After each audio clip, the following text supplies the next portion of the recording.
Hey guys, Retreption here. I wanted to create a video about snowballing your lane and how to take little edges and convert them into kills or convert them into advantages in terms of CS. So it's not necessarily about getting the kill as quickly as possible. I see a lot of players, they all in. They go for a kill. As soon as the fight starts, they're like, if he flashes, I'm flashing. If he ignites, I'm igniting. I'm using my full combo the second he's in range. And oftentimes, I think it's best to get a little damage on them and then back up. Take a good trade. You know, a 1 second, 2 second trade. You get a little bit of an HP advantage. Then you back up, go for another 1 or 2 second trade. Here you see I watch him flash. And I'm not flashing. My flash is up here. I just don't think I can actually kill him. And it's actually better here if I wait for my cooldowns to be up and go for it again. And that way I have my W up, my Q up, and I can do W, auto attack, Q combo, which does a lot of damage. And even if he just backs up there and recalls, or if he stays under his tower, those are both wins for me. If he stays under his tower, I'm going to dive him as soon as I get it pushed in. And if he recalls, then he misses a lot of minions. So I'm using the knowledge that his flash is down there in that fight to get a kill on him. Now, I pushed it into the tower, and I immediately go recall. I get 2 longswords. 2 longswords, 20 attack damage. That's a big deal. Level 1, level 2, level 3. It's really, really strong. This Garen, I already know he doesn't have his flash, so I can be comboing him for the rest of this laning phase and do the same thing again. Also, because I pushed it all the way into the tower and recalled, this wave's pushing towards me. So Garen has to come up here to farm, and he's trying to push it into my tower.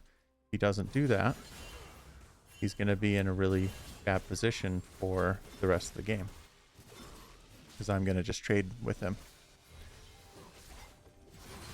So we get a second kill. So the first kill was set up through like mechanical outplay, and the second kill was set up through wave management. That Garen likely would not have died if I was pushing it into his turret over and over and over, and if I hadn't bought new items. If I had just spent my time pushing as hard as possible, it would have ended up, he would have just played safe under his tower there.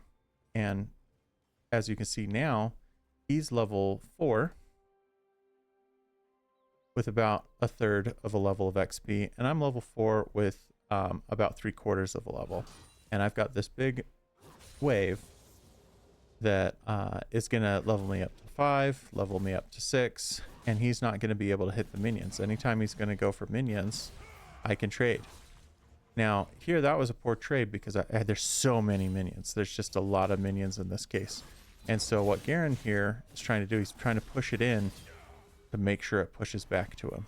Because he's still in an awkward spot where if someone like my Echo or my Rammus comes up, he's so far pushed in. So right now, he got it pushed in. He knows it's going to push back to his tower. So he's just waiting. He's okay missing a few minions. But as you can see, he's level 4 with about half a level, and I'm level 6. So I'm thinking now, okay, I want to push this guy and dive him under the turret. So I'm thinking, okay, I got to get rid of his passive if I want to dive him, and I want to get some poke damage on him. So you see I actually do a double dash, a trade.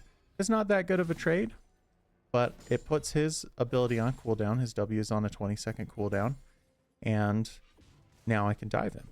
And so I'm literally just waiting for my cooldowns right now. If my W is not up, I go for a trade. It's not pretty. I end up dying, unfortunately, which is a pretty big deal that I died, because that sets him to level 5, catches him up a little bit, but he lost something like 11 minions for that. So right now, if you see, it is 6 minutes into the game, and I am about 1,000 gold up on him. So, so yeah, I just want to make this video to show that. And it's about taking little advantages and slowly building them up in lane over the course of the 4 or 5 minutes. It's not, you don't have to do any fancy outplays. A lot of that was wave management, and you can see it's just pushing back towards me now, and I'm going to do the same thing. I'm just going to try to take some short trades in lane and CS. So yeah, there's something that I'm working on is practicing my CS and wave management skills, practicing those trades, and just making sure I can build a lead in the 1v1 lane. And if you get help from your jungler, that can really snowball it. So that's part of why I got so far ahead. You won't always get help from your jungler, but if you don't create opportunities for your jungler, they're not going to come gank for you. Right there, Garen had to push up so far. He was just in a bad spot, and Rammus can just gank him for free.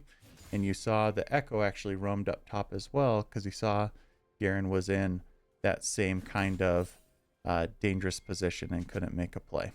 So because I've got this big wave pooling, Rammus can see that. He wants to take Void Grubs, and I can come down here and take it for free. Now, something I made a mistake here. I should have pushed it all the way into the tower, deny Garen this farm before I came down here. But either way, you want to use your advantage to do things like take objectives on the map and deny your opponent from farming. So thanks for watching. Hope you guys have a wonderful day. Please leave a like and a comment. I'm going to try to start replying to the comments more. And yeah, if you really enjoy it, please subscribe. Have a nice day. Bye-bye.